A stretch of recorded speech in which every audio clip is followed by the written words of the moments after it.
All right, so let's jump into our first question.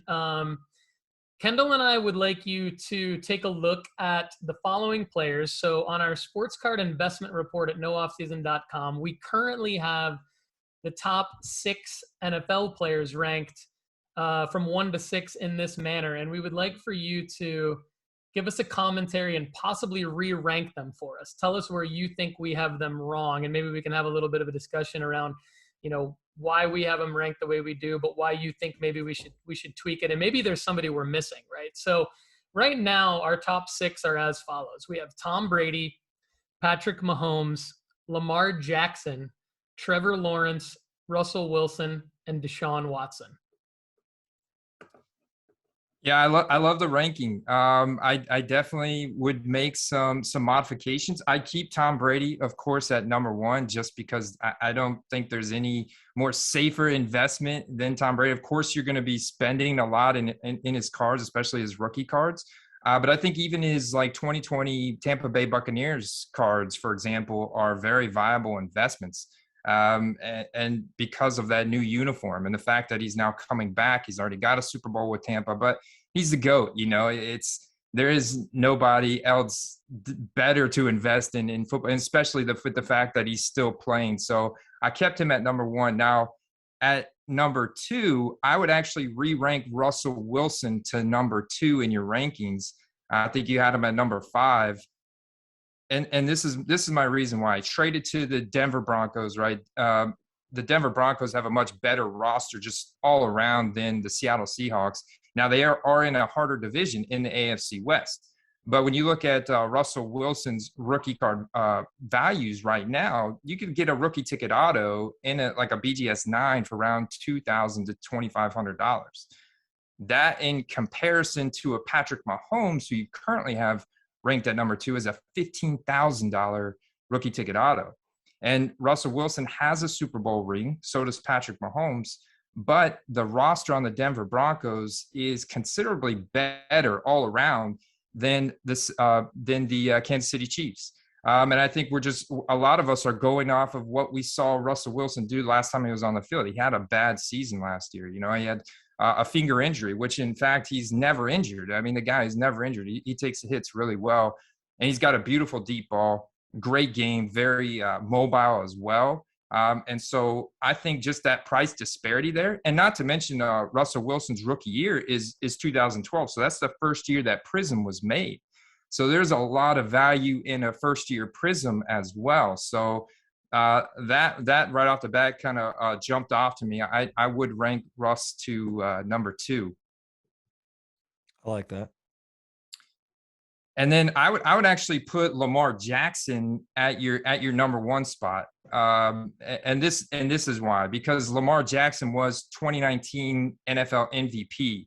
And in fact, his 2019 season was so historic. You can go to Pro Football Reference and look at their approximate values, their career values. It'll compare Lamar Jackson's 2019 MVP performance across all other MVP performances going back to the beginning of time, Super Bowl era. And that performance was a top 3 season for any quarterback in the history of the NFL.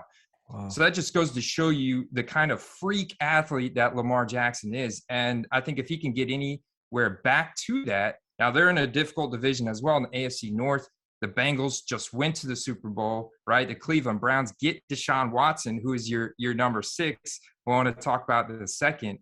And so they're in a difficult division, also the Steelers.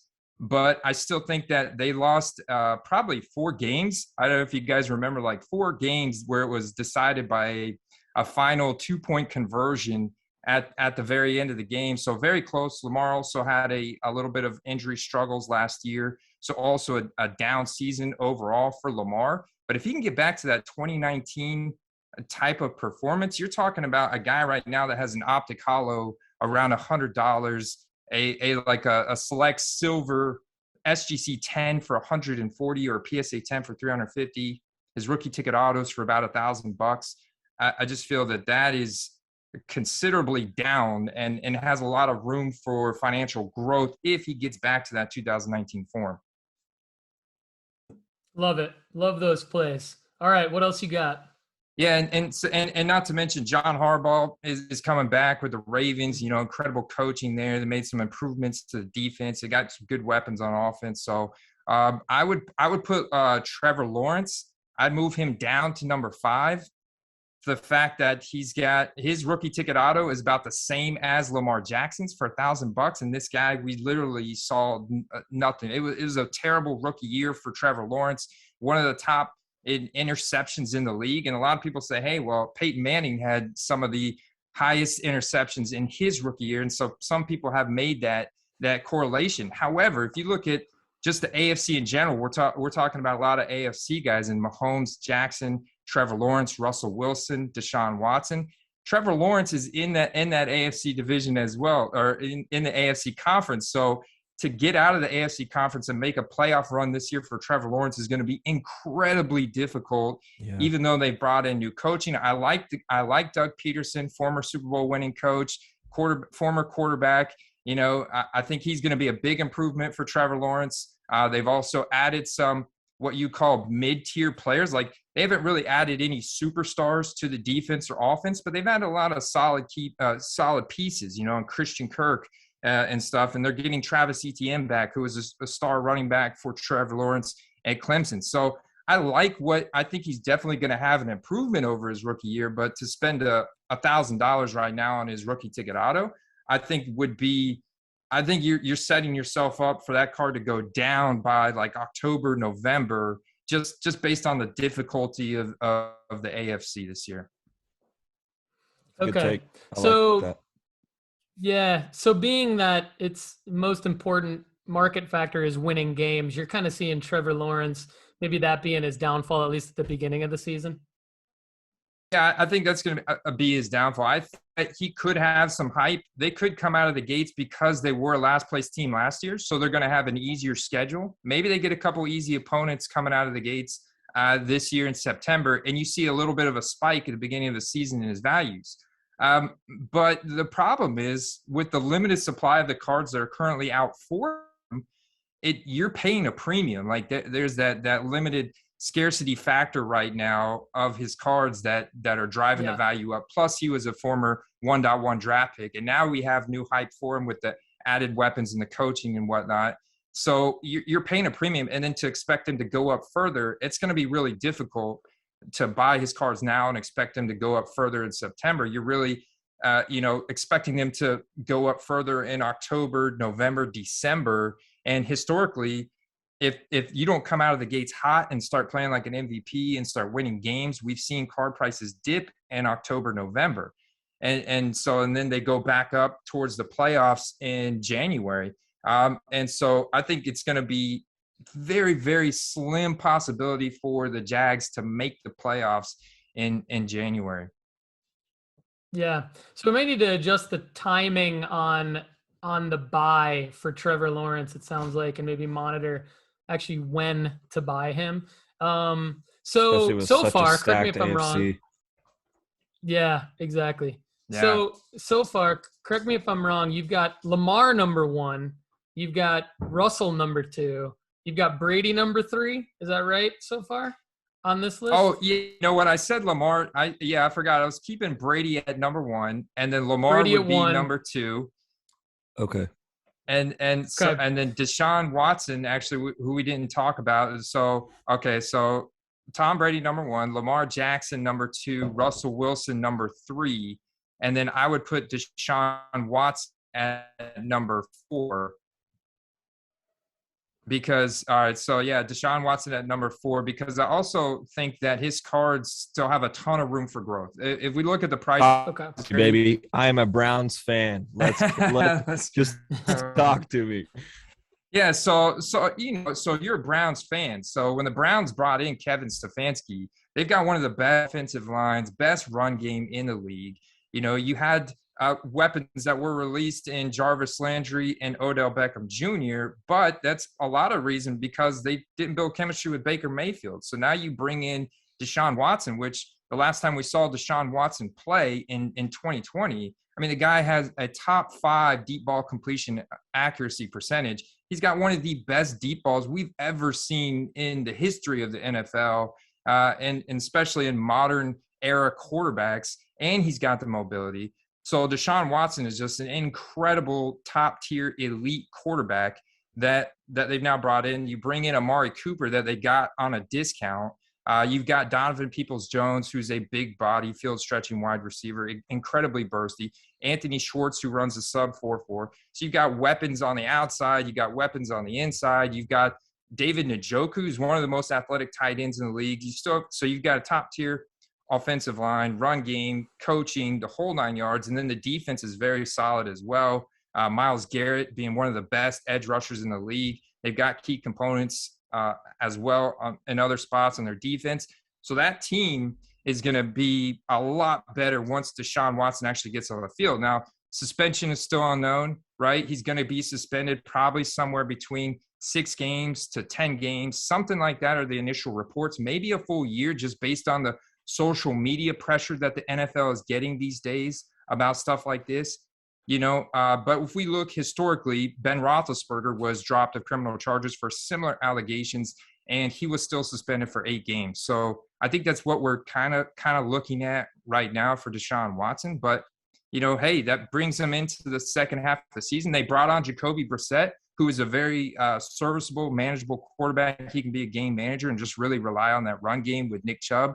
And so I think that the Browns are still going to have a chance to make the playoffs towards the end of the year, and Deshaun Watson coming back in that fold.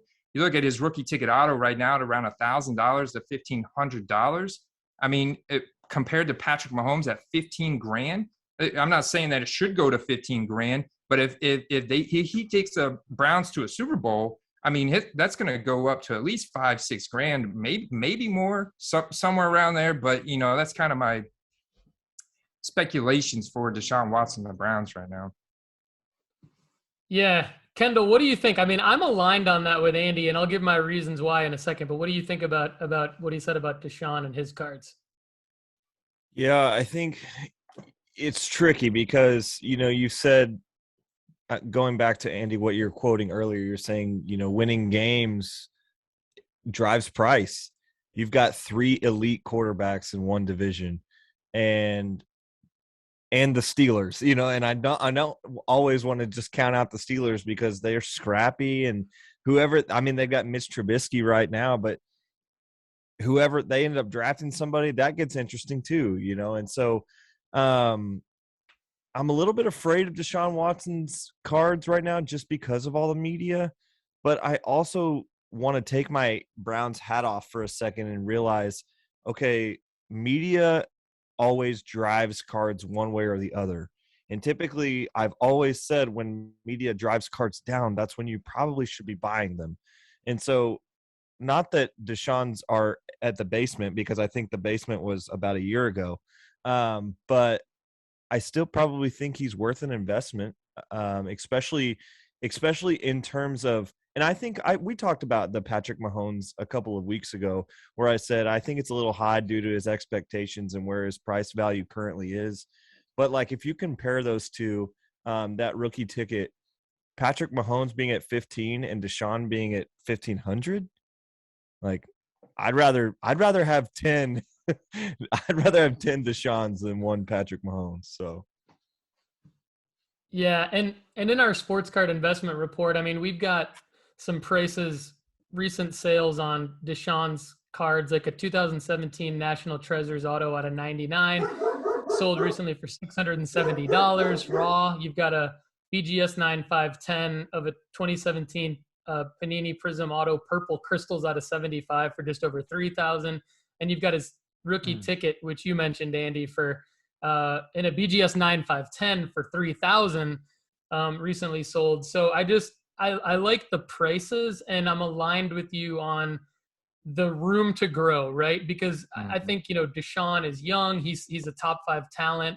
And I like the fact that we're getting clarity on Deshaun. So I say bring on the 8-game suspension. Like, bring it on, get it done, get it announced, and then sports card investors have even more clarity on Deshaun Watson's future, because now it's kind of like what happened with Big Ben. Unfortunately, this stuff has happened. There's nothing we can do about it. If you want to invest in his cards, I think that would actually be the best thing, because maybe it even scares some other people away. I don't know if that happens, but get him an 8-game suspension, maybe his card prices plateau or even go down a little bit, then maybe there's another short buying window opportunity in that media cycle, because I do believe he can come back. Now, Kendall's point about winning games, there's nothing we can – that's the hardest thing to predict, I think. But all things considered, I do like the pricing on Deshaun Watson. So I'm intrigued that you have him rated that high as well.